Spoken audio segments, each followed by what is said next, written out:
The clients entered a large flood in 2013, but they were really attached to the serenity and park-like nature of outside, so they decided to rebuild in 2018. So the design brief was to create an open concept without obstructing any views from the outside and bring in all the leafy green surroundings, as well as optimize the natural light throughout the home.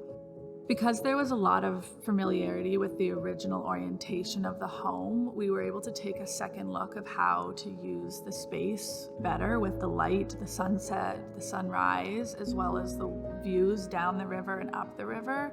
So they switched the orientation, kept the layout the same, the foundation the same, and we included all these big windows that were able to open completely. And because it's such an open concept space, to keep it comfortable and cozy, we created little seating areas throughout the home. So this one, for example, is great because it's sort of an indoor-outdoor space. We used chairs that are actually outdoor chairs and then kept things low profile so that we weren't obstructing any views.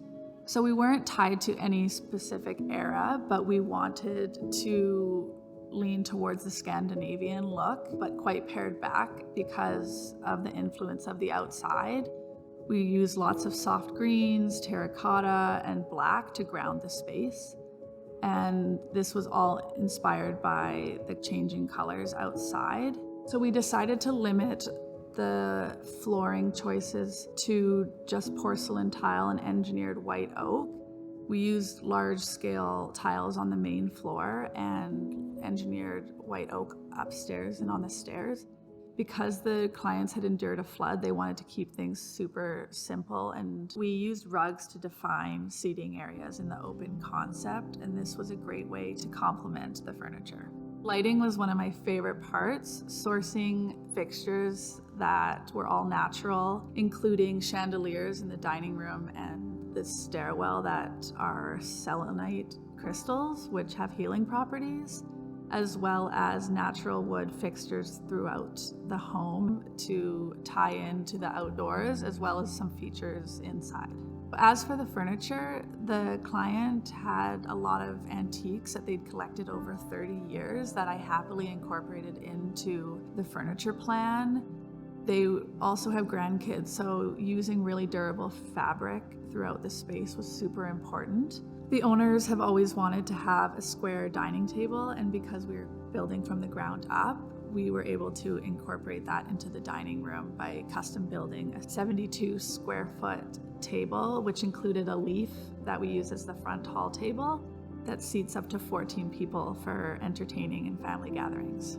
In discussion with the clients, I knew that art piece was going to be in the dining room, so we wanted to keep the lines super clean and include chairs that had just a unique detail, a natural fabric, as well as the wide legs sort of added some dimension, weight, and chunkiness to the space. The family room was designed around the window seat, which my client calls the grandchildren seat, and we made it extra deep so that it could be a place to read books, play with toys, and it has storage underneath.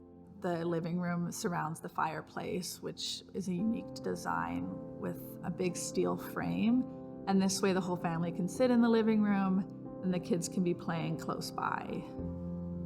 My client and I pulled a lot of inspiration from magazines as well as travel. They've spent a lot of time in England where they have finessed the skill of layering different patterns and textures together, and this was a way for us to embrace that style at home. For the detail up the stairs, my client and I had a vision of what we wanted it to look like, as it is such a large space.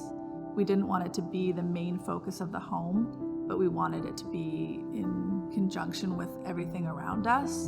The builder had an amazing team that executed our vision. With the open concept, we kept everything flowing, but when we went into the bathrooms, we were able to make unique choices. And as much as this home is not Art Deco, my client had these Art Deco sconces from their last home that they saved for 7 years to be able to incorporate into this home. They fit seamlessly in the bathroom because of the tones in the tile, as well as the raw material that surrounds the mirror.